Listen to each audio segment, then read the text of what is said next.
Bienvenue sur la chaîne Savoir Investir.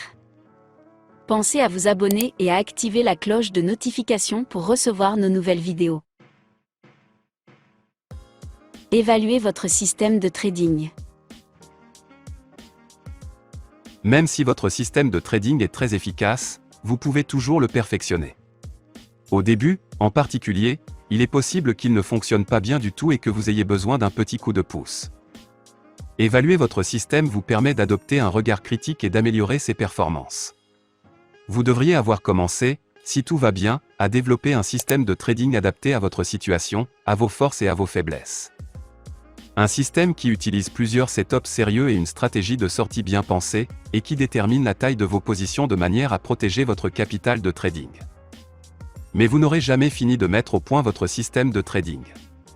Il sera toujours en construction, à l'image de la fameuse Sagrada Familia de Barcelone, de plus en plus belle, mais jamais terminée. En effet, le monde autour de vous est en perpétuel changement, tout comme vous ne cessez d'évoluer et de progresser. Non seulement vous allez en apprendre de plus en plus, mais vous allez acquérir de l'expérience et vous aurez peut-être envie d'explorer de nouveaux marchés et de nouvelles stratégies. Tester votre système sans arrêt est la seule façon de savoir si tel ou tel marché, telle ou telle tactique ou stratégie peuvent vous aider à vous améliorer. Surveiller l'état de votre capital de trading ne suffit pas, parce que cela ne vous permet pas de savoir ce qui fonctionne et ce qui ne fonctionne pas. Évaluez les chiffres. Pour vous faire une idée précise des performances, ou du manque de performance, de votre système de trading, plusieurs chiffres peuvent être utiles.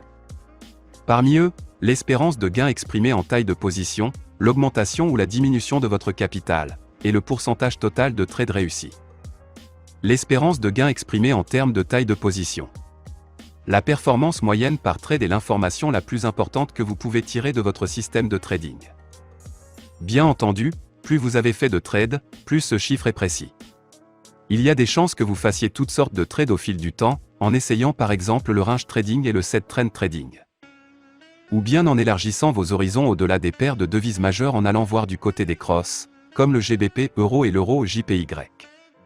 Mesurer le résultat moyen par type de trade peut vous fournir de précieuses informations. Il est possible que vous vous rendiez compte que trader les crosses vous réussit mieux que de trader les majors, un phénomène difficile à déceler si vous prenez uniquement en compte les variations de votre capital de trading.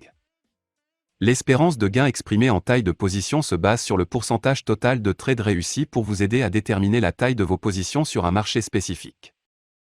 La taille des positions est le pourcentage maximal de votre capital de trading que vous êtes prêt à risquer sur un trade.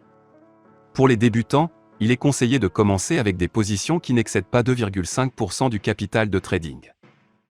En d'autres termes, si vous débutez et si vous disposez de 1000 $, la taille de vos positions ne doit pas dépasser 25 $ par trade.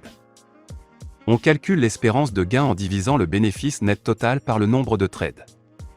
Ainsi, si vous avez gagné 200 $ sur 20 trades, votre espérance de gain est de 10 $ par trade. Dans ce cas, votre espérance de gain exprimée en termes de taille de position serait de 0,40, 10 $ divisé par 25 $. Cela signifie que, pour chaque dollar que vous risquez, vous faites un bénéfice net de 0,4 $. Augmentation ou diminution de votre capital de trading. Ce chiffre n'est pas aussi important, parce qu'il vous fournit des informations que vous connaissez déjà, à savoir combien il reste dans votre compte de trading. Mais nous l'abordons parce que de nombreux traders aiment traduire leur activité par des chiffres concrets.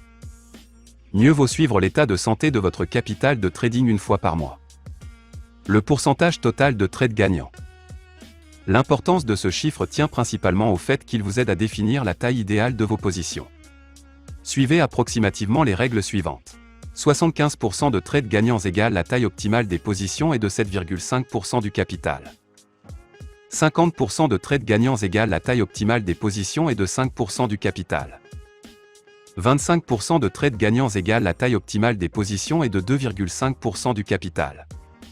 N'oubliez pas qu'il s'agit de taille maximale, ce qui veut dire que la taille d'une position devrait toujours être égale à 10% du pourcentage total de trades gagnants.